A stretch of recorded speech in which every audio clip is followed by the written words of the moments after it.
Hey guys, it's Matt from the Unknown Era team, and today I'm going to show you how we did our parallax scrolling backgrounds. You'll notice in the game, there's a few different layers moving at different speeds. We have our sea background, the dark blue mountain, the light blue mountain, the sand, the rocks, and this little bit of seaweed. I'm going to show you how to set it all up in Game Maker and adjust the different speeds. The first thing you want to do is have some kind of background made in any program you like. I use Flash for this. For the bullet hole shooter, we have a repeating background, so that means it just loops. If you're making, say, a platformer, the background, you might have to make it a bit differently, and it would specifically fit the level.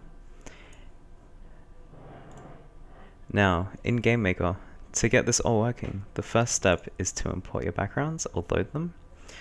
So just come into the background, right click, create background, and load it. Then find the directory in which you put your background. Once you do that, you should have your background set up. Now, something important to note is do not have, so see I've got the sea and the sand here. On the other layers, I don't have that. So only put specific things on each plane. It made a lot of sense to have the sand, the sea, and the dark blue mountains on one layer, because that's kind of the background layer. It's in the very back. And this is a little more in the foreground, so it's over the top of it. This is even more so, and this is the furthest, equivalent of being in the character's depth. Now once you have all that set up, we'll go into the Backgrounds tab, and let's have a look at what's happening here. So I'm going to disable all of these for now, and show you them one by one, and how they work. So with nothing on, it's just white, no background at all.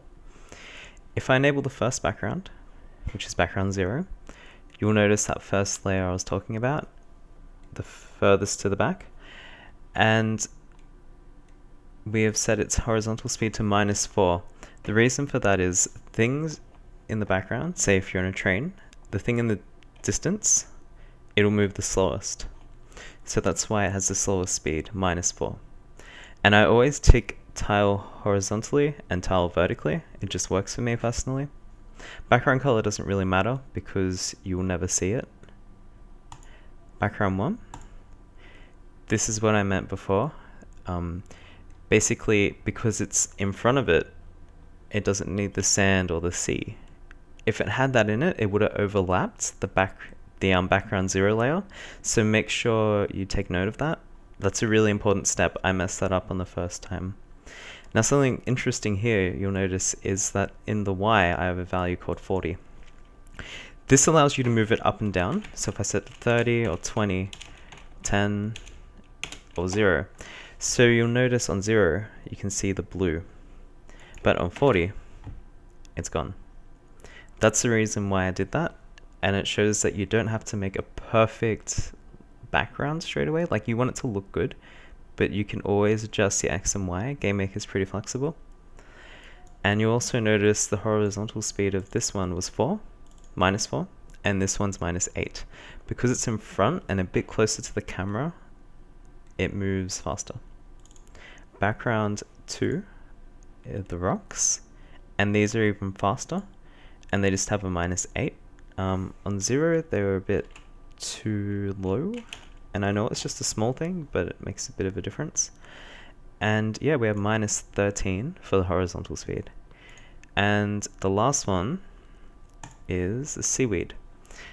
Now you notice something interesting with this. We have foreground image. Now, this is basically what foreground image does. It allows your character to hide behind it. So if you wanted your game to have some epic part where there's this dragon that flies over and your character is behind it, you could have it fly through, or you could have things to obscure your vision, anything. And yeah, that's pretty much it. That's how I did it. Hopefully you've learned something from this, and I'll see you guys next time.